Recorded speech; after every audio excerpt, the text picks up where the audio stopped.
Hello students, आप सभी का स्वागत है मैग्नेट ब्रेन्स हिंदी पर। मैं हूं वरुण और आप सभी विद्यार्थियों को पढ़ाता हूं कक्षा 12वीं का गणित विषय।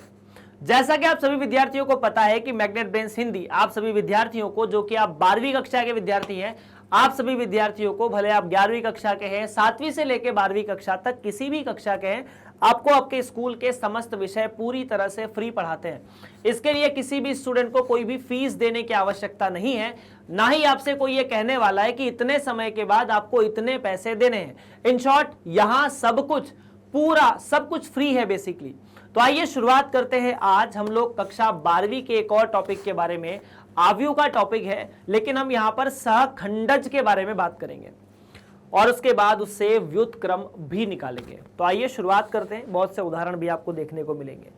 अब सबसे पहले यहां पर एक शब्द है सहखंडज, इसीलिए मैंने जब इनको इस चैप्टर को पढ़ाया है तो अंग्रेजी के शब्द ज्यादा प्रयोग किए, क्योंकि आपको एक चीज आप अभी तुरंत पढ़कर आ रहे हो पिछले अध्याय में, जिसका नाम है सहखंड और दूसरा है सहखंडज। ये दोनों सेम नहीं है, पहली बात। ठीक है, सहखंड को कोफैक्टर कहा जाता है। क्या कहा जाता है अंग्रेजी में?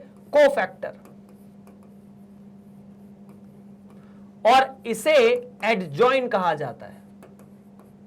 दोनों चीजें अलग अलग है, एडजॉइंट अलग है, कोफैक्टर अलग है। अंग्रेजी में नाम अलग है, लेकिन हिंदी में लगभग मिलते जुलते नाम है। इसीलिए आप थोड़ा सा ध्यान रखिएगा इन शब्दों का प्रयोग करते समय। अब बेसिकली ये होता क्या है, आव्यूह का सहखंडज क्या होता है, हम इस पर आगे बढ़ने जा रहे हैं। तो आव्यूह का सहखंडज बेसिकली आप किसी भी एक आव्यूह, अब देखो एक चीज और, आप पढ़ रहे हैं सारणिक, इसमें आया आव्यूह। आव्यूह तो पुराना चैप्टर था, आव्यूह तो चैप्टर नंबर 3 था ना, उसमें सारणिक कैसे, आव्यूह कैसे आ गया, सारणिक में कैसे आया? और अगर सारणिक में तो इसको आव्यूह में क्यों नहीं पढ़ाया? क्योंकि आव्यूह में पढ़ाने के लिए हमें यहां पर सारणिक का सारणिक का मान निकालना पड़ेगा और वो हमें सारणिक में ही पता चलेगा। इसीलिए आव्यूह का एक पार्ट है जहां पर आव्यूह का व्युत्क्रम और उसका सहखंडज निकालना आप सारणिक अध्याय में सीखते हैं। सबसे पहली बात, अब देखिए, सबसे पहले हम बात करेंगे सहखंडज के बारे में कि ये निकलता कैसे है। आप जो भी आपका आव्यूह है उसे सारणिक में बदलिए और सारणिक में बदलने के बाद जितने भी अवयव उसमें हैं उन सभी अवयवों का उपसारणिक निकालिए। ध्यान से सुनना, उपसारणिक निकालने के बाद आप उन सभी का सहखंड निकालिए। क्या ये बात ठीक है? उपसारणिक निकालने के बाद आप सभी का सहखंड निकालेंगे और अगर आप सभी का सहखंड निकाल देंगे उसके बाद हर अवयव को उसके सहखंड से रिप्लेस कर देंगे। मैं बताता हूं करना क्या आसानी से। आफ्टर दैट हम उन सभी का ट्रांसपोज ले लेंगे, जो एक नया अवयव बनेगा उसका ट्रांसपोज आपको सारणिक का एडजॉइंट या नए वाले सारणिक का सहखंडज कहलाएगा। क्या ये बात ठीक है ना? चलिए शुरुआत करते हैं समझने की, कैसे कैसे बातें होगी। अवयव का सहखंडज निकालने हम लोग जा रहे हैं। तो सबसे पहली स्टेप है, आपको एक अवयव दिया जाएगा। क्या दिया जाएगा? एक अवयव। और ये जो अवयव है वो बेसिकली आपको अपने सवाल में मिला रहेगा, कोई भी एक अवयव होगा। इस अवयव को आप थोड़ी देर के लिए सारणिक मान लीजिए, मतलब वो जो ऐसे डंडे हैं उसको खड़ा डंडा समझ लीजिए। आप सारणिक मान लीजिए थोड़ी देर के लिए। और आपने सारणिक में आपने देखा कि सारणिक में कुछ अवयव होते हैं सारणिक के आपको क्या मिलेंगे? अवयव मिलेंगे। अब जो अवयव मिलेंगे सारणिक से आपको क्या मिलेंगे? अवयव मिलेंगे, क्योंकि सारणिक में क्या होता है सर जी? अवयव ही होते हैं ना। तो हमने सारणिक से अवयव निकाले, हर अवयव का उपसारणिक निकाला। ध्यान से सोचना, हर अवयव का उपसारणिक निकाला।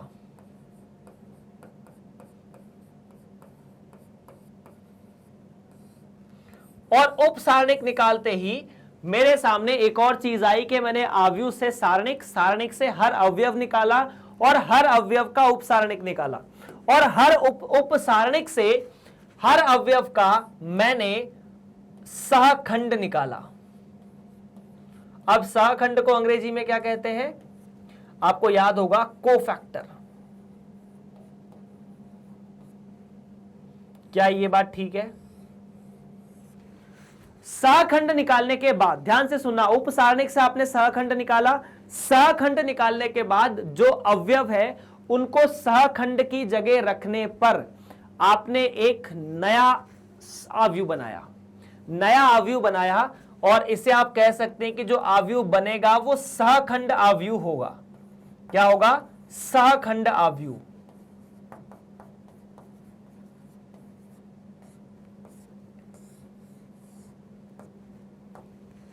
फटाफट इसे लिख लो। बेसिकली हम क्या करेंगे, एक अवयव बनाएंगे। अवयव कैसे बनाएंगे? अवयव बनाएंगे सहखंड की मदद से, और सहखंड अवयव को मान लीजिए आप CIJ कहते हैं या अवयव C कहते हैं।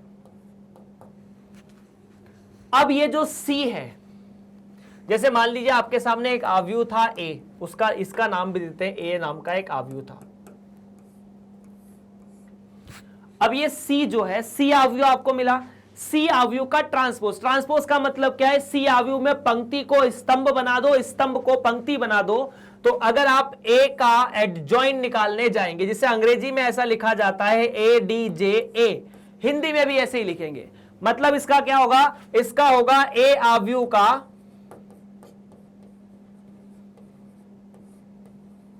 सहखंड या सहखंडज।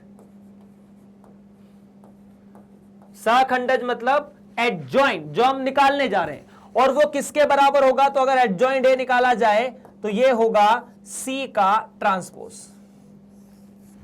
बस इतनी सी बात है, लेकिन ये बात बहुत बड़ी है, ये आपको पता है। तो बेसिकली यहां तक तो आप पिछले लेक्चर में या पिछली प्रश्नावली में आपने निकाले हैं। बहुत सारे सवाल थे जहां पर हमने हर अवयव के सहखंड निकाले थे। अब सहखंड को क्या करोगे? जो अवयव था उसकी जगह उसका सहखंड लिख दो, और सहखंड लिखने के बाद सहखंड अवयव बनेगा। उस सहखंड अवयव का अगर आप ट्रांसपोज लेंगे तब जाकर आपको एडजॉइंट मिलेगा A का, या सहखंडज मिलेगा A अवयव का। थोड़ी प्रोसेस समझने में लंबी है ना, और सॉल्व करने में तो है ही। एक छोटा सा उदाहरण ले ले। चलिए, तो मान लीजिए जैसे प्रश्न है कि A नाम का एक अवयव है, 1, 2, 3 और 4, है ना, और आपको यहां पर बोला गया है कि इसका आपको सहखंडज निकालना है।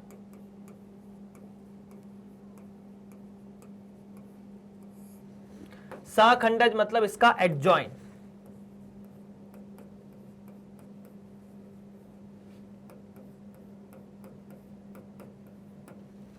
वो आपको निकालना है। तो देखिए, सबसे पहली स्टेप 1 बाय 1, आपको अवयव दिया, अवयव को आपने सारणिक माना, ठीक है, कि हमारे पास ये सारणिक है, और सारणिक के अवयव को आप पहचानिए। तो सारणिक के अवयव को आप पहचानेंगे तो 2 कोटि का जो सारणिक होता है, A11, A12, A21, A22 लिख दूं। इस सारणिक को ऐसा मान लेता हूं क्या कि इसमें पहला अवयव A11, A12, A21 और A22 है, जहां पर A11 का मतलब है 1, हाँ जी, A12 का मतलब है 2, A21 का मतलब होगा 3, और A22 का मतलब होगा 4। ये पहला पार्ट हुआ। देख लो, पहला पार्ट हुआ है, अपन ने इससे ज्यादा कुछ नहीं किया है। उसके बाद आपको हर अवयव का उपसारणिक निकालना है। मैंने आपको यह सिखाया है 2 कोटि के सारणिक में, तो ये बड़ी सिंपल सी प्रोसेस है। उसके बाद हमें A11 का भी M11 निकालना है, M11, M12, M21 और M22। और यहां पर इस उपसारणिक को आप लिख सकते हैं कि मैं यहां पर उपसारणिक को MIJ से निरूपित करता हूं। MIJ का मतलब क्या है? उपसारणिक।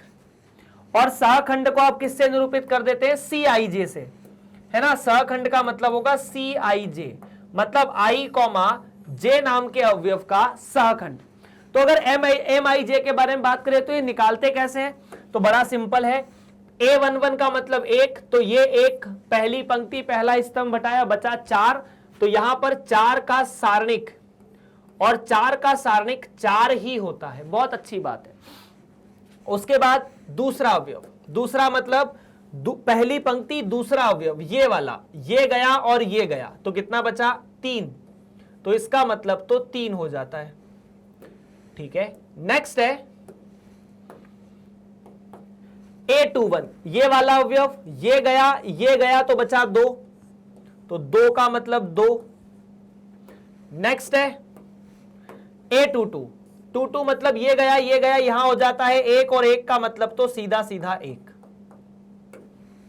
डन है क्या? तो यहां से आपके सामने M11, M22 और ये सब आ गए। अब अगली बात करते हैं, आपने ये वाली प्रोसेस तक फिनिश कर दिया है। अब सहखंड कैसे निकालते हैं? तो सहखंड का एक सूत्र होता है कि सहखंड जब निकाला जाता है तो ये -1 की घात i प्लस j कर दो और उसको M12 में या Mij में गुणा कर दो, ये फॉर्मूला होता है। लेकिन मैंने आपको इसको निकालने का छोटा सा ट्रिक ये बताया है कि M11, M12, M21 और M22, इससे आप C11, C22 निकाल सकते हैं बड़ी आसानी से। C11, C12, C21 और C22, ये तो 4 का 4, ये 3, ये 2 और ये 1। अब देखो कैसे निकालना है। अगर ये 2 कोटि का अवयव है या आपके सामने 2 कोटि का सारणिक है तो प्लस माइनस माइनस प्लस याद रखो। मतलब अगर मैं पहले वाले अवयव के आगे प्लस लगा दूं तो C11 आ जाएगा, दूसरे वाले के आगे माइनस लगा दूं M12 के आगे तो C12 आ जाएगा, तीसरे वाले के आगे फिर माइनस लगा दूं और चौथे वाले के आगे फिर प्लस लगा दूं, तो ये C11, C12, C21 और C22 आपके सामने। और इस C21, C22, C12 से आप एक आव्यूह बनाएंगे, उस आव्यूह को कहा जाएगा सहखंड आव्यूह। क्या कहेंगे? अभी मैं सहखंड आव्यूह निकाल रहा हूं,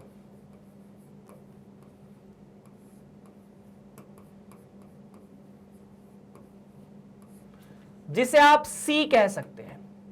और यह कैसे बनेगा इसके बारे में बताता हूं।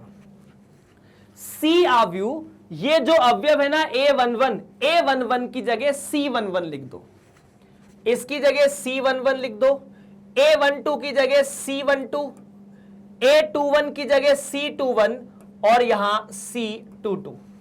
तो C कैसे बना यार? C सीधा सीधा हमारे पास है 4 -3 -2 और 1, ये C नाम का अवयव है। अब इस C नाम के अवयव में देखो, यहां तक आप पहुंचे हो सहखंड अवयव निकाल के। अब सहखंड अवयव निकाल के जैसे ही इसका ट्रांसपोज लोगे आपके सामने A का सहखंडज आ जाएगा, जो कि आपको निकालना है इस केस में। तो एडजॉइंट A का कैसे? इसको, इसकी पहली पंक्ति को स्तंभ के रूप में लिख दो। मतलब ये 4 3 ऐसे लिखा है, इसको ऐसे लिख दो। ये 2 1 ऐसे लिखा है, इसको ऐसे लिख दो। ये आपके सामने A का एडजॉइंट है जो कि आपको चाहिए। यही है A का सहखंडज। ये क्या है सर? ये A का सहखंडज है।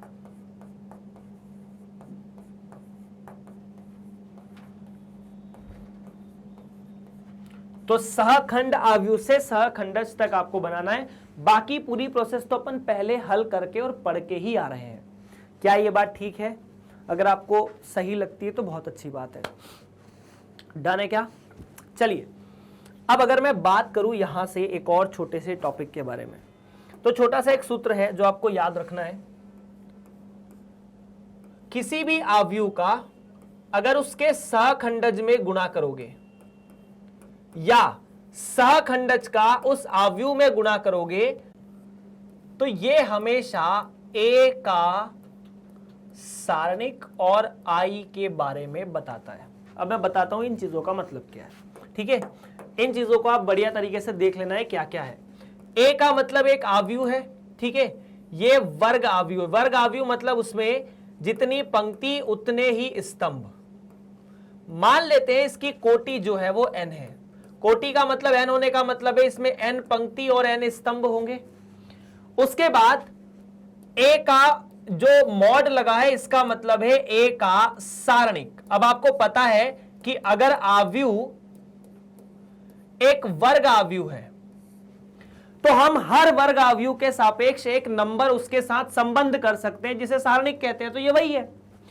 नेक्स्ट है आई। आई ए की कोटि का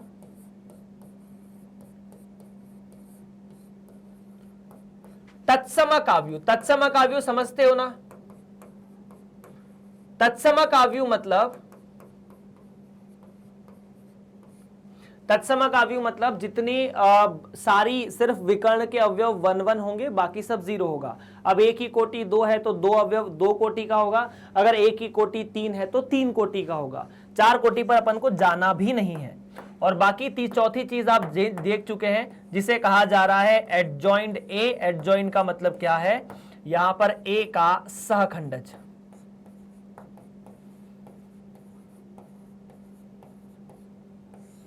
इतना क्लियर है क्या? अगर इतना क्लियर है तो अपन अगली परिभाषा पर बढ़ते हैं। किसी भी आव्यूह का आप सारणिक निकाल सकते हैं अगर वो वर्ग आव्यूह है तो, पर जरूरी नहीं है कि आप हर वर्ग आव्यूह का सारणिक निकाल तो सकते हैं परंतु उसका व्युत्क्रम भी निकाल सके। अब व्युत्क्रम क्या होता है, मैं सबसे पहले इसके पहले 2 तरह की बातें कर लेते हैं। यदि आपने ए का सारणिक निकाला और वो 0 आता है तो आव्यूह ए, किसके बारे में बात करेंगे? आव्यूह के बारे में। आव्यूह ए का व्युत्क्रम नहीं निकलेगा, मतलब ये अव्युत्क्रमणीय होगा। अव्युत्क्रमणीय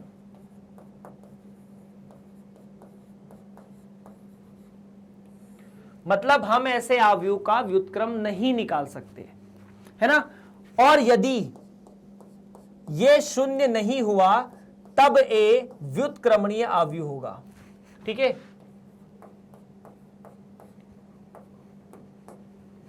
और यहां से ए व्युत्क्रमणीय आव्यूह होगा।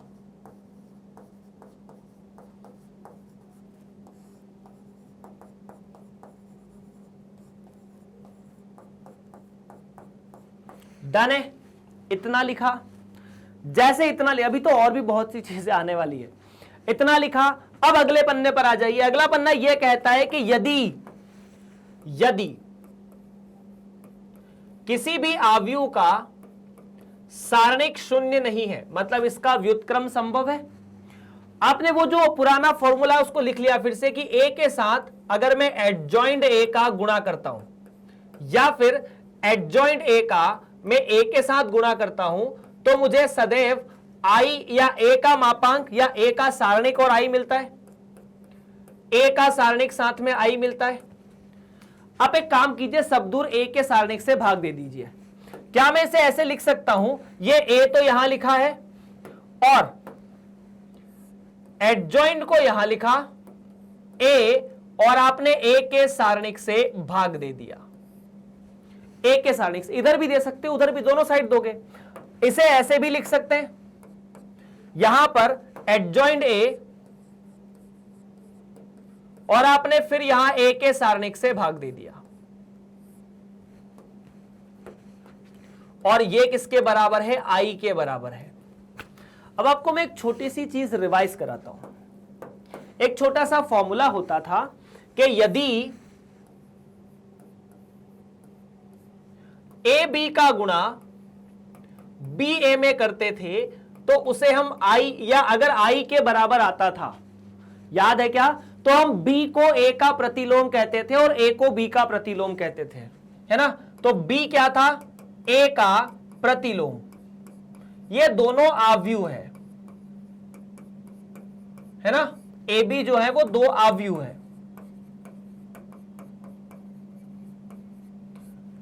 यहां पर देखो, ए का इसमें गुणा या इसका ए में गुणा आई दे रहा है, मतलब यहां बी का काम कौन कर रहा है? ये आव्यूह है, एडजॉइंट ए बटा ए। तो क्या मैं लिख दूं यहां ए का प्रतिलोम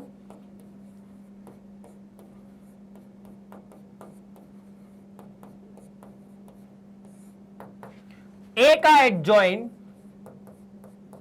बटा ए का सारणिक। ऐसे लिख सकते हो। और यहां पर पिछले वाले अध्याय, आव्यूह वाले अध्याय में हमने प्रतिलोम जो निकाला था वो स्तंभ और पंक्तियों के या उससे कुछ निकाला था, प्रारंभिक संक्रियाओं द्वारा निकाला था। यहां संक्रियाओं की आवश्यकता बिल्कुल नहीं है, बस एक छोटा सा फॉर्मूला याद रखना है। इस फॉर्मूले को आपको हमेशा याद रखना है जब तक कि 12वीं कक्षा नहीं हो जाती, ठीक है क्या? यदि मुझे किसी भी आव्यूह का प्रतिलोम निकालना है, जिसे आप ऐसे लिख सकते हैं, इसका मतलब होता है 1/a का सारणिक और साथ में a का एडजॉइन। इतनी सी बात है ना? a के प्रतिलोम का मतलब ऐसा होता है a की घात में -1। डन है क्या? अगर डन है तो फिर इसी फॉर्मूले पर अपन आगे बढ़ते हैं और करते हैं कुछ सवाल। इतनी सी बात है यार, ये फोटो याद रहेगा क्या, है ना? हम सहखंडज आव्यूह कैसे निकालेंगे, जिसे हम एडजॉइन कहते हैं, तो या उससे एडजॉइन बनता है तो पहले हम अवयव से उपसारणिक, उपसारणिक से सहखंड, सहखंड से सहखंडज निकलेगा। डन है? चलिए बढ़ते हैं। पहला प्रश्न, आव्यूह ए 2, 3, 1, 4 का सहखंडज निकालिए। और मैंने आपसे जब हम सारणी आव्यूह पढ़ रहे थे तो मैंने कहा था कि जब हम सारणिक में व्युत्क्रम निकालेंगे तब मैं आपको शॉर्ट ट्रिक बताऊंगा, पर चलिए अभी इसके बारे में बात कर लेते हैं। 2, 3, अच्छा 2, 3, 1, 4, अरे यार ये सवाल तो अपन कर चुके हैं यहां पे लगभग एक जैसा ही, ऐसे ही था। 1, 2, 3, 4 की जगह 2, 3, 4, 1 दिया हुआ है, तो करते हैं, क्या करेंगे। अगर इसी प्रश्न में आपको 2, 3, 1, 4 दिया होता तो यहां पर एंट्रीज चेंज होगी। 2, 3, 1, 4 ये भी चेंज होगा, ये भी चेंज होगा, ये भी चेंज होगा, सारी एंट्री चेंज होगी, है ना? उसके बाद ये भी चेंज होगा, है ना? देख लो, वैसे मेरे हिसाब से तो चीजें ऑलमोस्ट आप लोगों को याद ही है। ये भी चेंज होगा और ये भी चेंज होगा, बाकी सब तो सेम ही रहने वाला है, मतलब बाकी जो लिखा है वो तो बचा रहेगा। सो देखिए, पहली बात आपको दिया है 2, 3, 1, 4, 2, 3, 1, 4। अब क्या करेंगे इसके, अगर मैं पहले A11 के बारे में बात करूं तो 2 है, ये 3 है, ये 1 है और ये 4 है। A11, A12, A21, A22 लिखा हुआ है यहां पर, कि ऐसे लिखते हैं। M11 कैसे निकालेंगे, इसे हटाया तो यहां पर बचा 4, 1 4 है ना, ठीक है। फिर इसे हटाया तो यहां पर बचा 1, फिर इसे हटाया तो बचा 3, और इसे हटाया तो बचा 2। अब इनका सारणिक जो है, एक कोटि के सारणिक का मान वही होता है जो अंदर लिखा होता है। अब उसके बाद C11 कैसे निकालो, तो मैंने आपको कहा कि पहले वाले के बारे में प्लस का चिन्ह लगाओगे तो 4 लिखोगे, दूसरे वाले के आगे माइनस का चिन्ह तो -1, तीसरे वाले के आगे फिर माइनस का चिन्ह तो -1, चौथे वाले के आगे प्लस का चिन्ह तो 2। बस लिख दो, इन सभी को सारणिक में लिख दो। A11 की जगह C11 4, A12 की जगह C12, यहां पर -3 और ये 2। अब इसका सहखंडज कैसे निकलेगा, पंक्ति को स्तंभ बना दो, इसे बना दो स्तंभ, तो 4 -1 और -3 और 2। इस प्रकार से यह प्रश्न यहां पर समाप्त हो जाता है। डन है? अब आगे तो इसका आंसर 4 -3 -1 और 2 आ जाएगा। तो निकाल चुके भाई साहब अपन। A का एडजॉइन 4 -3 और -1 और -1 और 2। अब आ जाते हैं अपन छोटी छोटी ट्रिक्स पर, ठीक है। ट्रिक नंबर 1, ये बहुविकल्पी प्रश्नों में चलेगी ना, ऐसे नहीं चलेगी। बहुविकल्पी प्रश्न में यदि A एक 2 कोटि का आव्यूह है, क्या है, यदि A एक 2 कोटि का आव्यूह है, 2 कोटि का मतलब A, B, C और D, आपको निकालना है A का सहखंडज। तो एडजॉइंट A निकालना है सबसे पहले आपको, कुछ मत करो। अच्छा, कुछ ना कुछ तो करना पड़ेगा, ऐसे कैसे, है ना, कुछ तो करना पड़ेगा। A और D को आपस में बदल दो, A की जगह D लिख दो और D की जगह A लिख दो, और उसके बाद इन दोनों को बदलना नहीं है, बस इनका चिन्ह बदल देना है। इसकी जगह -B और इसकी जगह -C। जैसे यहां वेरीफाई कर सकते हो, इन दोनों को आपस में बदल दिया तो 4 की जगह 2, 2 की जगह 4, और इन दोनों का चिन्ह बदला तो 3 और -1। यह पहला सूत्र है। दूसरा, यदि आपको a का प्रतिलोम निकालने का बोले कि बताइए a का प्रतिलोम क्या होगा, तो यह तरीका और सिंपल है, मतलब सेम वही है। सहखंडज को आप क्या करते हैं, आपको पता है प्रतिलोम का सूत्र क्या है। सहखंडज को a के सारणिक से भाग देते हैं। 2 कोटि के सारणिक का मान कैसे निकलता है, इन दोनों को आपस में गुणा कर दो AD माइनस इन दोनों को आपस में गुणा कर दो BC। बस तो इसे 1/AD माइनस BC से गुणा कर दीजिए, AD माइनस BC किसमें, D minus B minus C और A। यह इस प्रकार से आपका प्रश्न यहां पर समाप्त हो जाता है। मतलब यह ट्रिक है, फॉर्मूला है, याद रखना है। 2 कोटि के अवयवों का इस प्रकार के आप आंसर निकाल सकते हैं अगर सवाल बहुविकल्पी है तो। अगर सवाल लिखा है कि ऐसे निकाल के दिखाओ तो फिर ऐसे मत करना। ऐसा पराक्रम कब तभी किया जा सकता है जब प्रश्न बहुविकल्पीय हो। डन है? चलिए, ओहो हो, यदि a 1 1 3 3 1 4 3 1 3 4 हो तो सत्यापित कीजिए कि a के एडजॉइन में गुणा करने पर a का सारणिक और साथ में i होता है, और a का प्रतिलोम भी इस केस में ज्ञात कीजिए। एक लंबा चौड़ा सवाल है। क्यों लंबा चौड़ा? क्योंकि सबसे पहले आपको एडजॉइन निकालना है, एडजॉइन निकाल के उसका a में गुणा करना है। अब एडजॉइन निकालना खुद लंबा चौड़ी प्रोसेस है, क्योंकि आपको उपसारणिक से सहखंड से आपको एक मैट्रिक्स बनाना पड़ेगा, उसका ट्रांसपोज लेना पड़ेगा, तब जाके एडजॉइंट आएगा। और उसके बाद इन दोनों का गुणा तो खैर सिंपल मान सकते हैं, फिर a का प्रतिलोम भी निकालना है। तो आइए शुरुआत करते हैं। मतलब इस सवाल में आप बहुत कुछ समझ जाओगे यार। ये सारणिक 3 कोटि का है ना। तो सबसे पहले आपने इसमें बात की छोटी छोटी कि मैं सारे अवयवों को लिख देता हूं, A11 A12 A13।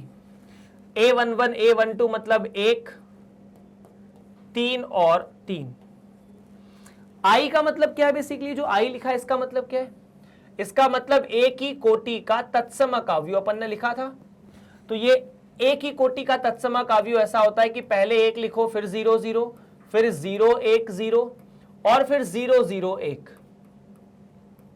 है ना। जितनी ए में 3 पंक्ति 3 स्तंभ, तो यहां पर 3 पंक्ति 3 स्तंभ, विकर्ण के अवयव 1, बाकी सब 0, तत्समक अवयव यही होता है। उसके बाद आता है, नेक्स्ट है A21 A22 और A23। 1 4 और 3।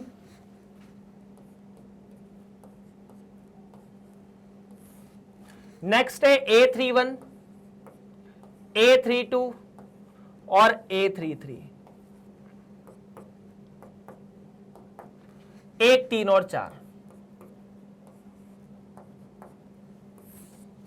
अब आगे की कहानी, हमें सबसे पहले यहां M11 निकालना है, ठीक है। तो M11 कैसे निकालोगे, M12 कैसे निकालोगे। आई होप आप लोगों ने पढ़ा हो और आपको याद हो, और नहीं पढ़ा है तो भाई लोगों पहले पुराना लेक्चर देख लेना, क्योंकि 12वीं कक्षा में ऐसा कभी मत मानना कि अगर आपने पुराना लेक्चर नहीं देखा है तो नए लेक्चर में आपको समझ में आ जाएगा।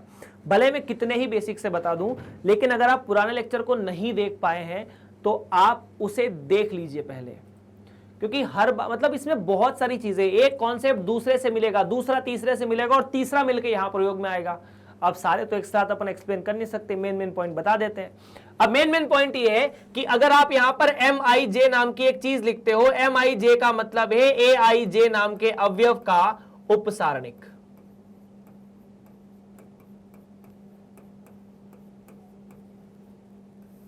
और अगर मैं इस अवयव के उपसारणिक के बारे में बात करता हूं तो मेरा टारगेट सबसे पहले M11 होगा, M12 होगा और M13 होगा। अब M11, M12 और M13 कैसे निकलेगा सर? अगर M11 के बारे में बात कर रहे हैं तो पहली पंक्ति पहले स्तंभ दोनों को हटा के जो सारणिक बचता है ना, तो पहली पंक्ति पहले स्तंभ को हटा के 4 3 3 3 4, तो यहां पर बचा 4 3 और 3 4। 4 3 3 4। नेक्स्ट है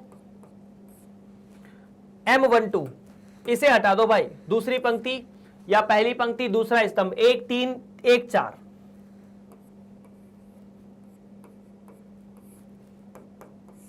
नेक्स्ट वाला तीसरा 1 4 1 3। नेक्स्ट M23 या M21 और M22। अभी सिर्फ इतने से कुछ नहीं होगा ना, सभी के लिए करना पड़ेगा ये। M21 M22, 21 का मतलब ये वाली पंक्ति ये वाला स्तंभ, तो 3 3 3 4 3 3 3 4। नेक्स्ट है सेकंड वाले के लिए ये अवयव है, तो ये पंक्ति ये स्तंभ हटेगा, बाकी ये रह जाएगा 1 3 1 4, तो 1 3 1 4।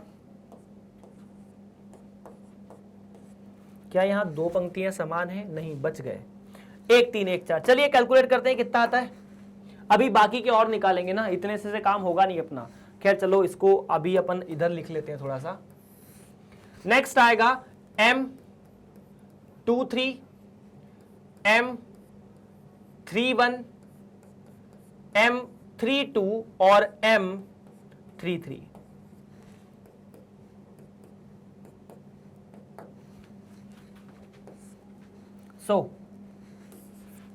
अगर इसके बारे में बात करते हैं तो ये पंक्ति ये स्तंभ 1 1 1 3 1 3। ओके, तो यहां पर बचेगा 1 3 1 3। नेक्स्ट ये गया 3 3 4 3, करेक्ट है, तो 3 3 4 3।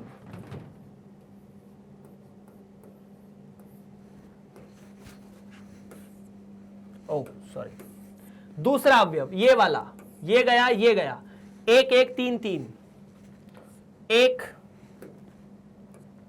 1 3 1 3, 1 1 3 3। लास्ट वाला है ये वाला 1 3 1 4, तो 1 3 1 4। अब ये सभी सारणिक है।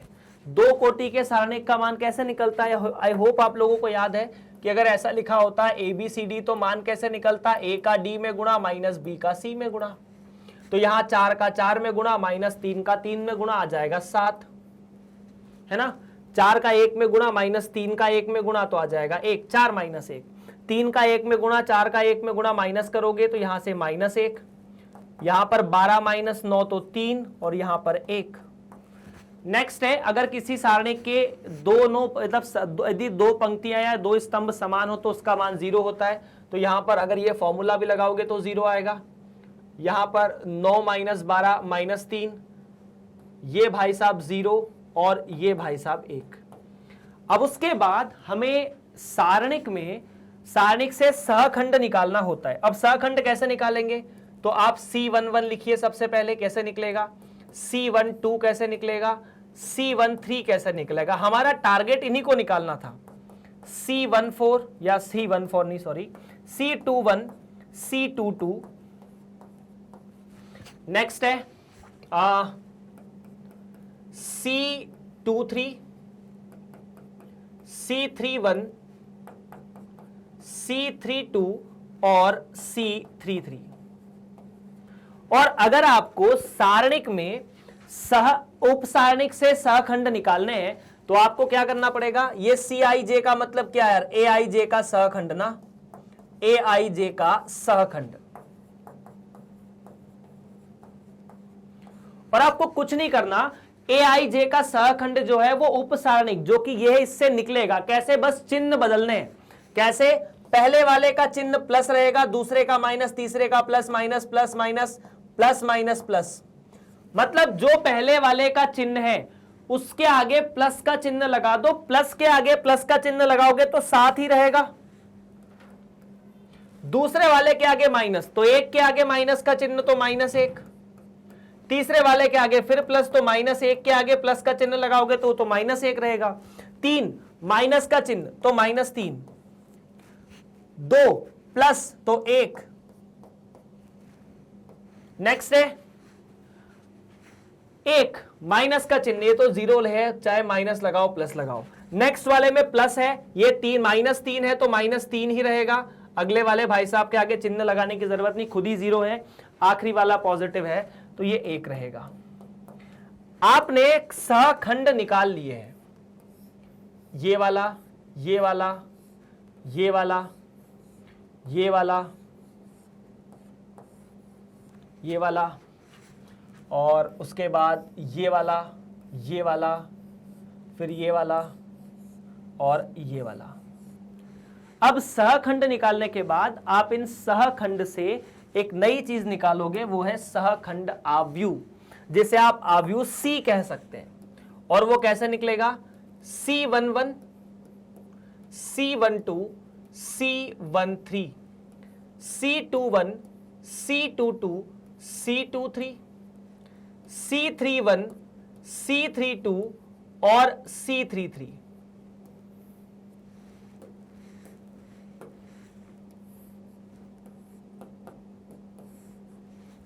ओके, कैसे निकालेंगे सर जी? 7 -1 -1, तो यहां से मिलेगा 7 -1 -1। उसके बाद है -3 1 और 0, तो -3 1 0, और शायद अगला -3 0 1 है। क्या मैं सही हूं? अगला -3 0 1 करेक्ट है। इस आव्यूह का अगर आप ट्रांसपोज ले लें, ट्रांसपोज मतलब इसको पंक्ति को स्तंभ से और स्तंभ को पंक्ति से बदल दें, तो यही आपका एडजॉइंट होता है, मतलब यही सहखंड होता है जो कि आपको चाहिए था। तो आपने क्या किया? 7 -1 -1 -3 1 0 और -3 0 और 1, ये कैसे निकाला? तो इसको ऐसे लिख दिया, इस पंक्ति को ऐसे लिख दिया, इस पंक्ति को ऐसे स्तंभ के रूप में लिख दिया, और यही आपका एडजॉइंट है, एडजॉइंट ए, जो है C का डैश। डन है। अब ये तो छोटा सा पार्ट आया है, अभी गुणा करना है। कैसे? A का एडजॉइंट A में गुणा करना है और सत्यापित करना है कि वो A का सारणिक गुणा I के बराबर है। ठीक है, तो A का एडजॉइंट A में गुणा किया जाएगा। तो हम निकालने जा रहे हैं A का एडजॉइंट A में गुणा। A क्या है? 1 3 3 1 4 3 1 3 4, तो 1 3 3 1 4 3 1 3 4, इसका गुणा -7 -1 -1 -3 1 और साथ में 0 और -3 0 और 1। ये आव्यूह सही लिखा है ना अपन ने? 1 1 3 4 3 3 3 4, 1 1 1 3 4 3 3 3 4। अब इनका गुणा करना है, लंबा चौड़ा कैलकुलेशन है मानता हूं, लेकिन करना तो पड़ेगा। तो अभी हम थोड़े से पार्ट की तरफ बढ़ना शुरू हुए, यहां पर गुणा करेंगे A का एडजॉइंट A में, देखते हैं क्या आता है। मे भी यहां पर कैलकुलेशन में मुझसे कोई ना कोई मिस्टेक हो जाए, ऐसा चांसेस है। इसका इसमें गुणा, तो -7 -3 -3 -13, इसका इसमें गुणा, तो -3 -3 3 और ये 0, तो 0, यहां पर -3 0 3, तो 0, यहां पर -7 -4 -3। मैंने कहा था कि कुछ तो गड़बड़ होगी, वेट अ मिनट। हाँ, जैसे यहां पर तो -7 -4 -3 0 आना चाहिए, अगर कुछ नहीं है तो। एक बार फिर से कैलकुलेट करते हैं। C21 और C23, C21 1 है, C21 -3 है, तो C21 मैंने -3 लिया था जो यहां आया। C33 थोड़ा गड़बड़ यार कुछ, C33 या C33 1 है, C33 के बारे में बात कर रहा हूं मैं। ये वाला अवयव कौन सा है जो यहां पहुंचा है? ये अवयव है ये वाला C31, है ना, C31। तो एक बार इसे कैलकुलेट करते हैं, या C13 बेसिकली, C13 और C12। इन दोनों के बारे में बात होगी, C13 और C12। वेट, C13 ये दोनों माइनस माइनस है, तो ये 7 आएगा, है ना। तो अगर ये 7 आएगा तो ये -7 कैसे आया? हाँ, मैं तभी बोल रहा हूं ना कुछ तो गड़बड़ है। ये -7 नहीं यार, अपन ने गलत दिखाई से, ये 7 है, हमने -7 लिख लिया और कुछ नहीं किया था। गड़बड़ तो कुछ नहीं है, तो गड़बड़ कुछ नहीं थी, बस मैंने 7 को -7 लिख लिया था। फिर ये गुणा फिर से होगा, बात तो सही है। इस पंक्ति का या इस पंक्ति का इस स्तंभ में गुणा, तो 7 -3 तो ये वास्तव में 1 आएगा। बाकी इसका इसमें गुणा 0, वो तो 0 है। ये 7 -4 -3 0। I hope there is no issue. फिर -3 4 और 0, तो -3 का 1 में गुणा, -3 और 4 1, तो ये आया 1। देख लेना बड़े गौर से। उसके बाद -3 4 और 1, तो -3 का 1 में गुणा, -3 0 और 3, ये मिला के फिर 0। फिर 7 का 1 में गुणा, -3 -4, ये भी 0। 3 का 1 में गुणा, -3 का 1 में गुणा, दोनों मिला के 0। यहां 3 का 1 में गुणा, 3 का 0 में गुणा, 4 का 1 में गुणा, ये भी आ गए 1। ये है A का एडजॉइंट A में गुणा। अभी ये तो आपको एक पहली स्टेप मिली है। चलो इसे अपन समीकरण नंबर 1 कह देते हैं, इसे समीकरण नंबर 2 कह देते हैं, है ना।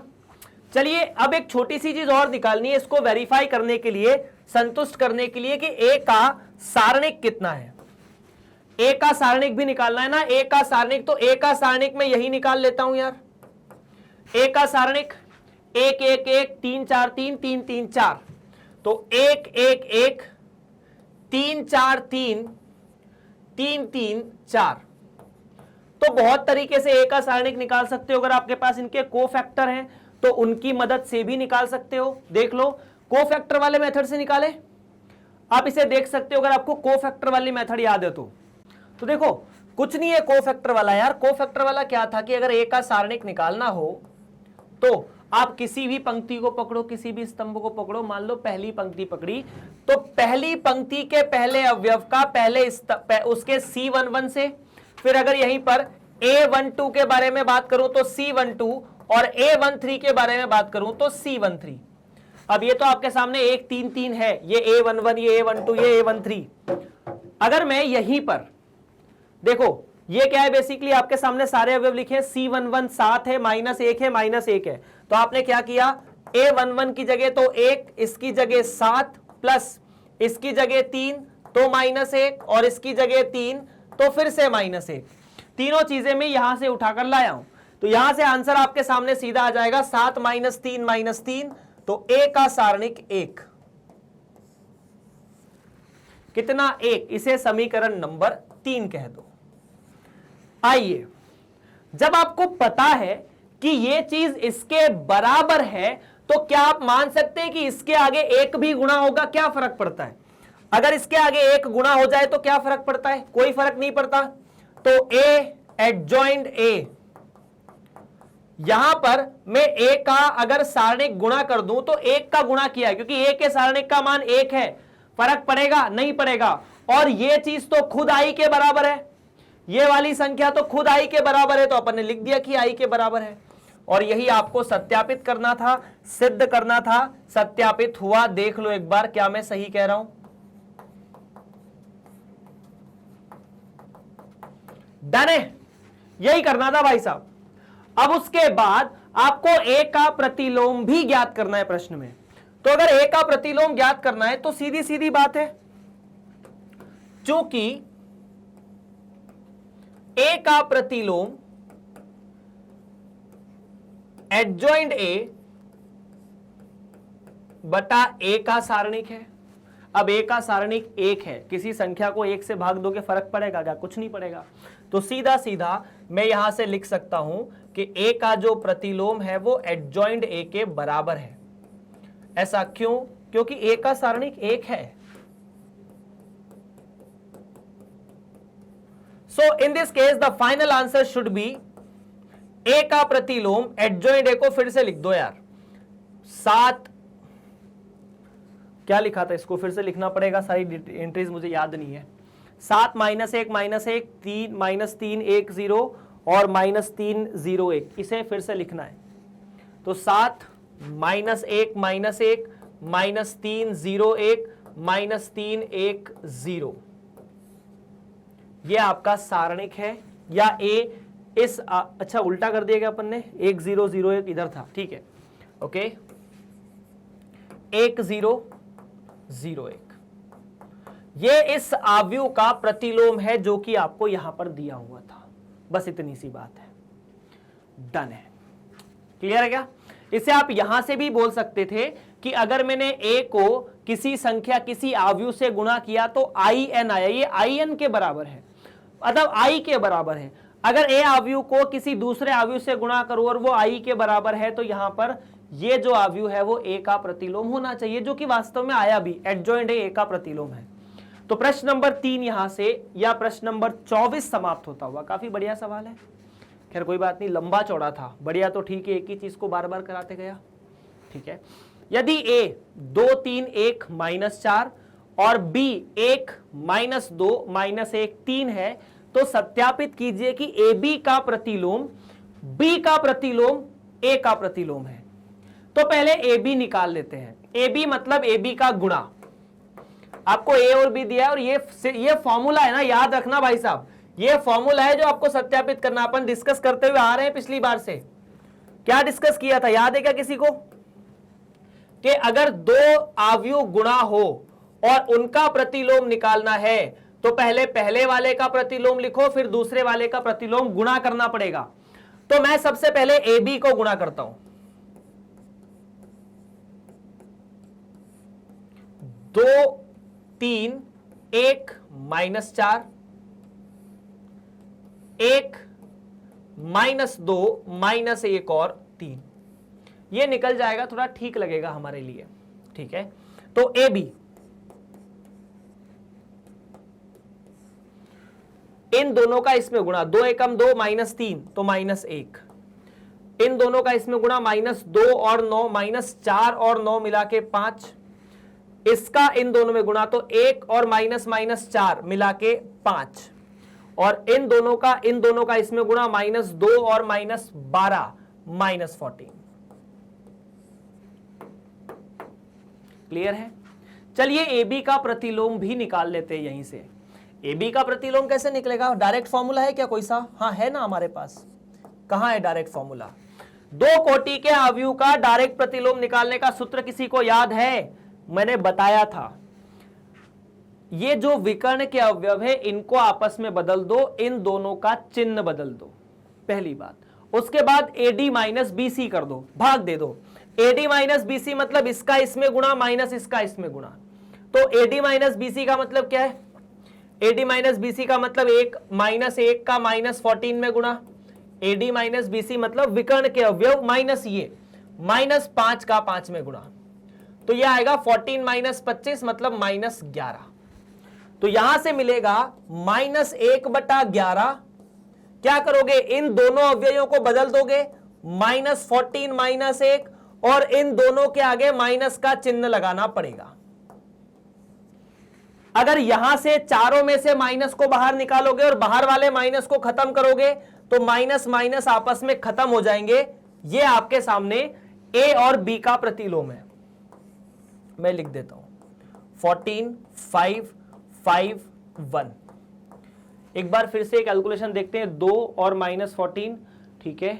बाकी चलो ठीक है, देखते हैं जब चीजें बदलेगी तब देखेंगे। क्या इसी प्रकार से आप B का और A का प्रतिलोम निकाल सकते हैं? निकाल सकते हैं। चलिए B का प्रतिलोम। B का प्रतिलोम मतलब इन दोनों अवयवों को पहले तो आपस में गुणा किया जाए, है ना। इसका इसमें गुणा, माइनस माइनस इसका इसमें गुणा, तो 3 एकम 3 माइनस माइनस 2, तो यहां से तो मिल जाएगा 1/1। अब क्या करोगे? इन दोनों को आपस में बदलोगे, यहां 3 यहां 1, और इन दोनों का चिन्ह बदल दोगे बस, तो 1 और 2। उसी प्रकार से A का प्रतिलोम भी निकलेगा। वो कैसे निकलेगा? सबसे पहले इन दोनों को आपस में गुणा करो, कितना आ रहा है? 2 का -4 में गुणा -8, 3 का 1 में गुणा -3, तो -8 -3, तो यहां पर आपको -11 से भाग देना पड़ेगा। फिर इन दोनों को आपस में बदल दो, -4 माइनस या -4 2, और इन दोनों का चिन्ह बदल दिया जाए। अब आपने ये तो निकाल लिया है, ये और निकालना है, b का प्रतिलोम गुणा a का प्रतिलोम। तो b के प्रतिलोम का गुणा a के प्रतिलोम में, देखो यहां 1 गुणा है, यहां 1/11 गुणा है, तो ये -1/11 तो वैसे ही बाहर आ जाएगा। फिर b के प्रतिलोम को पहले लिखो और a के प्रतिलोम को बाद में लिखो। -4 -3 -1 और 2 करें गुणा, देखते हैं क्या आता है। b का प्रतिलोम a का प्रतिलोम -1/11, आइए गुणा करते हैं, इसका इसमें गुणा है ना, तो 3 का -4 में गुणा -12, -1 का 2 में, तो ये हुआ -14। अब इसमें गुणा करोगे तो 3 का -3 में गुणा -9, 2 का 2 में गुणा कितना आएगा, -9 -4, तो -5। I think there should not be any issue, हाँ ठीक है, तो यहां से -5। नेक्स्ट है बी का प्रतिलोम, ठीक है, ये 5 ही था क्या, एक बार फिर से कैलकुलेट करते हैं यार। हाँ रुको, थोड़ी सी गलती हुई है, 2 का -2 में गुणा करोगे तो -4, 3 का 3 में गुणा करोगे तो 5, सही तो था, करेक्ट था। यहां भी जोड़ करेंगे ना, तो 3 का इसमें गुणा किया -9 और +4 -5, फिर इसका इसमें गुणा करोगे, इसका इसमें, तो -4 -1, ये भी -5, -3 और +2, तो यहां से -1। अब यदि आव्यूह में सारे अव्ययों से आप कोई संख्या बाहर निकालते हैं तो ठीक है, यहां से आपने माइनस माइनस बाहर निकाला, बाहर वाले -11 में गुणा किया, -1 में गुणा किया, तो यह आया 1/11, -14, 5, 5 और 1। क्या ये और ये दोनों बराबर है? बिल्कुल बराबर है। तो आप लिख सकते हैं कि अगर समीकरण ये 1 है, ये समीकरण 2 है, तो 1 एवं 2 से क्या कि अगर मुझे AB का प्रतिलोम निकालना है तो मेरे लिए ये आसान नहीं है, मैं पहले B का प्रतिलोम और A का प्रतिलोम करूंगा। अगर आप गलती से ऐसा लिख दे कि सर हमने तो बचपन में पढ़ा था कि इसे ऐसा भी लिख सकते हैं, तो ये संख्या नहीं है, ये आव्यूह है। आव्यूह और संख्या में बहुत अंतर है। आव्यूह संख्या नहीं है, आव्यूह कभी संख्या हो भी नहीं सकती। आव्यूह एक तरह का अरेंजमेंट है। आप अपनी कक्षा में बैठते हो, कक्षा में पंक्ति और स्तंभ में बैठते हो, इसे आव्यूह कहा जाता है। यहां पर भी पंक्ति और स्तंभ है, आपकी जगह यहां पर नंबर लिखे हुए हैं बस। आव्यूह से संबंधित अगर एक संख्या होती है तो सारणिक होता है। आव्यूह अपने आप में एक संख्या नहीं होता।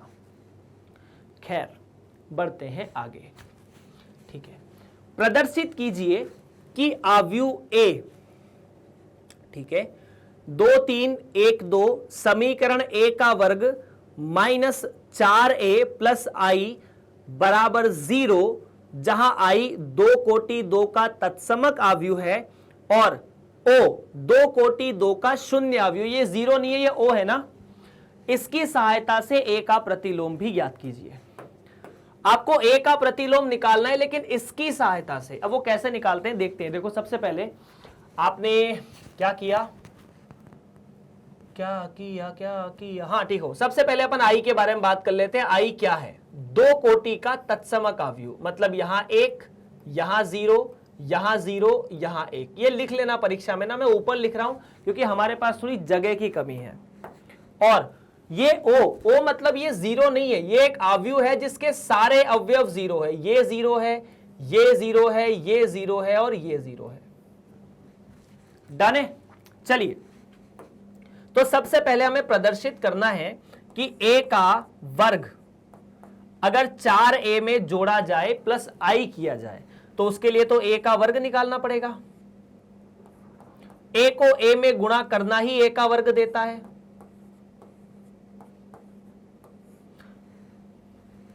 ना। A के वर्ग का मतलब होगा A का A में गुणा। a गुणा a। अब a गुणा a तो a का वर्ग है, कैलकुलेट कैसे करेंगे देखो, 2 का इसमें गुणा किया, 2 दूनी 4 और 3 एकम 3 7, 2 तिया 6 और 3 दूनी 6 12, 2 एकम 2 और 2 4, 3 एकम 3 और 2 दूनी 4 7। ठीक है, ये a का वर्ग है, उसमें -4a प्लस आई करना है। इसे सत्यापित यही कर लेते हैं, a का वर्ग -4a प्लस आई। अब a का वर्ग कितना, 7 12 और 4 7 -4 a 2 3 1 2 और आई मतलब 1 0 0 1। ठीक है, चलो ठीक है। आव्यूह में अगर आपको ये काम करना हो तो कैसे करते हैं, सबसे पहले आव्यूह को एक तरह से लिखो, ये 7 12 4 7 माइनस 4 दूनी, ये 4 को पूरे आव्यूह में गुणा कर दो। अगर आव्यूह में कोई संख्या बाहर गुणा है तो वो सारे अवयवों में गुणा होती है, अगर सारणिक में है तो वो किसी भी एक पंक्ति या किसी एक स्तंभ में होती है। यहां सारणिक की बात तो है नहीं, 4 का 2 में गुणा किया 8, 4 का -3 में गुणा किया 12, 4 का 1 में गुणा किया 4, 4 का 2 में गुणा किया 8, प्लस 1 0 0 1। अब क्या करोगे, कुछ नहीं क्या, 7 - 8 प्लस 1 12 - 12 प्लस 0 लिखो तो लिख दो, वरना मत लिखो, फर्क नहीं पड़ता। 4 - 4 0, 7 - 8 प्लस 1, डन है। तो यार ये कितना, 0 0 0 0। तो यहां पर हर एक अवयव जिसे आप देख रहे हो वो 0 0 0 है, और यही आपको सत्यापित करना था। तो ये तो हो चुका, ये हो चुका ना, मतलब इस आव्यूह के लिए a का वर्ग -4a प्लस आई हमेशा 0 होता है या o आव्यूह के बराबर होता है।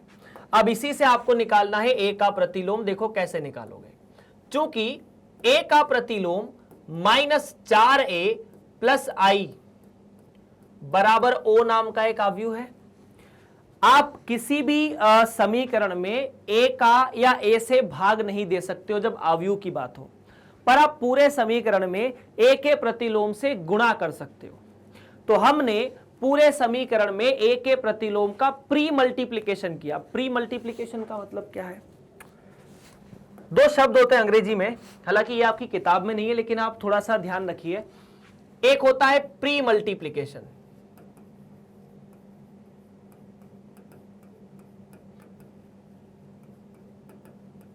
एक है पोस्ट मल्टीप्लिकेशन।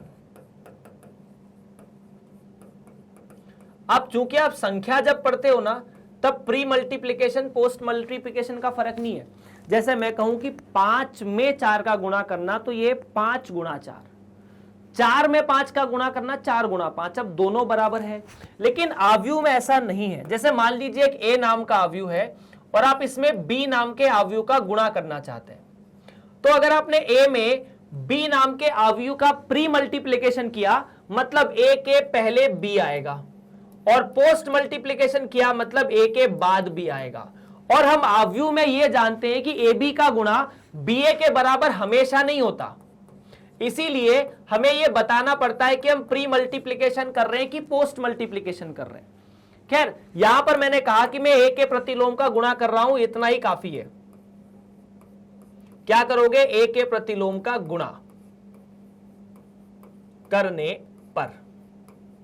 अब आपने क्या किया, a के वर्ग में a के प्रतिलोम का गुणा कर दिया, माइनस 4a में a का प्रतिलोम का गुणा कर दिया, प्लस i में a के प्रतिलोम का गुणा कर दिया, और o नाम के आव्यूह में भी a के प्रतिलोम का गुणा कर दिया। आपने सब दूर जहां जहां अवयव थे आपने a के प्रतिलोम का गुणा कर दिया। अब यह जानकारी आपके काम की नहीं है, इसीलिए मैंने इसे हटा दी, पर मेरे मुंह से प्री मल्टीप्लिकेशन पोस्ट मल्टीप्लिकेशन निकले तो समझ जाना, यहां पोस्ट मल्टीप्लिकेशन हुआ है, हर आव्यूह में a का प्रतिलोम बार बार गुणा हुआ है। एक छोटा सा काम और करते हैं, ए के वर्ग को ए गुणा ए लिख दूं और यहां आपने ए के प्रतिलोम का गुणा किया, माइनस 4a का प्रतिलोम प्लस आई गुणा ए का प्रतिलोम, ओ गुणा ए का प्रतिलोम। अब छोटी छोटी बातें जो जानने लायक है, किसी भी आव्यूह में जानने लायक क्या आपको पता है, किसी भी आव्यूह में अगर आप उसके प्रतिलोम का गुणा करोगे तो वो हमेशा आपको आई देगा। साथ ही अगर आप आई में किसी भी आव्यूह के प्रतिलोम का या किसी भी आव्यूह का गुणा करो, आव्यूह आई में अगर किसी भी आव्यूह का गुणा करोगे तो वो हमेशा वही आव्यूह देगा जो कि है आई में ए का प्रतिलोम ए का प्रतिलोम। और यदि आप शून्य आव्यूह में किसी आव्यूह का गुणा करोगे तो वो फिर से शून्य आव्यूह दे देगा। अब देखो यहां ए और ए का प्रतिलोम मिलके बन जाता है आई, माइनस ये देखो ए आई या ए और ए का प्रतिलोम आई बना तो ये 4i, ए और आई और ए का प्रतिलोम और ये भाई साहब फिर से शून्य। इसका मतलब अगर 4i और इन सभी को इस साइड भेज दिया जाए तो ए का प्रतिलोम क्या है, 0 प्लस 4i माइनस ए आई। और आपको पता है ए आई तो खुद फिर से ए के बराबर होगा क्योंकि किसी भी आव्यूह का आई में गुणा करने पर वही आव्यूह आता है। तो बेसिकली देखो अब शून्य आव्यूह का कोई मतलब नहीं है, जोड़ने घटाने में कोई मतलब नहीं है, वो आव्यूह बराबर करने के लिए लिखा जाता है। तो अगर आप इसे लिखेंगे ए का प्रतिलोम 4i माइनस ए के बराबर है तो सही है। अब आपके पास ए भी है आई भी है, 4 तो 4 है, ठीक है, इस पे कोई अत्याचार है बिल्कुल नहीं। ए का प्रतिलोम बराबर 4, आई का मतलब 2 कोटि का तत्समक आव्यूह 0 1 1 0 0 1 माइनस ए का मतलब 2 3 1 1 1 2 2 3 1 और 2। तो यहां से ए का जो प्रतिलोम है वो कुछ इस प्रकार होगा। सबसे पहले आप 4 को पूरी दुनिया में गुणा करेंगे, 4 0 0 4 और उसमें से घटा देंगे 2 3 1 2। कितना आ जाएगा यार, ए का प्रतिलोम बराबर 4 माइनस 2 तो 2, 4 minus 2 0 minus 3 minus 3, 0 minus 1 minus 1, 4 minus 2 2। और अगर आपको याद हो तो हम ए का प्रतिलोम डायरेक्टली भी एक फॉर्मूले से निकाल लेते थे, 2 3 1 2। मैं आपको इसको कंफर्म करा देता हूं, क्या ये सही है? तो हम ये वाला फॉर्मूला अप्लाई करते थे। हमारे सामने ए जो है वो 2 3 1 2 है, तो सबसे पहले क्या करोगे, एडी बीसी, एडी मतलब 2 का 2 में गुणा, बीसी इसका इसमें गुणा, कितना आएगा 4 माइनस 3 जो कि 1 है। तो ये तो 1 आया, इसको लिखने की आवश्यकता नहीं, 1/1 1 ही रहेगा। ए का प्रतिलोम क्या करोगे, विकर्ण के अवयव को आपस में बदल दो, तो 2 2 और इन दोनों के आगे माइनस लगा दो, यही किया है।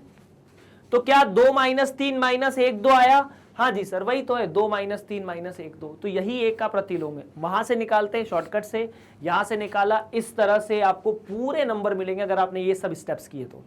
बस यहां पर ये प्रश्न समाप्त होता और प्रश्न के साथ प्रश्नावली समाप्त होती। अगर आप कक्षा 12वीं में पढ़ रहे हैं और इस वीडियो को मैग्नेट ब्रेन्स की official Hindi YouTube channel official Hindi YouTube channel पर देख रहे हैं जो कि मैग्नेट ब्रेन्स हिंदी है, तो आप इसे मैग्नेट ब्रेन्स की वेबसाइट पर भी देख सकते हैं। वहां पर इसे ढूंढना और आसान है। हालांकि यूट्यूब पर भी आपके लिए प्लेलिस्ट बना दी गई है। आपको कक्षा 12वीं का चयन वेबसाइट पर जाना है www.magnetbrains.com। वहाँ पर हिंदी माध्यम में अपनी कक्षा का चयन करना है, जो भी आपकी कक्षा है। जैसे 12वीं कक्षा है, किसी विद्यार्थी ने गणित विषय का चयन किया तो वो गणित विषय पढ़ना चाहता है। जैसे उसने गणित विषय पे क्लिक किया, एनसीईआरटी खुलेगी। अब 1 चैप्टर 2 चैप्टर 3 चैप्टर सब लिखे हुए हैं वहाँ पर। जिस चैप्टर पे क्लिक करोगे उसके सारे टॉपिक आपके सामने आ जाएंगे। जिस टॉपिक पे क्लिक करोगे वो टॉपिक ऑटोमेटिकली चलना शुरू हो जाएगा, आपको कुछ करना नहीं है।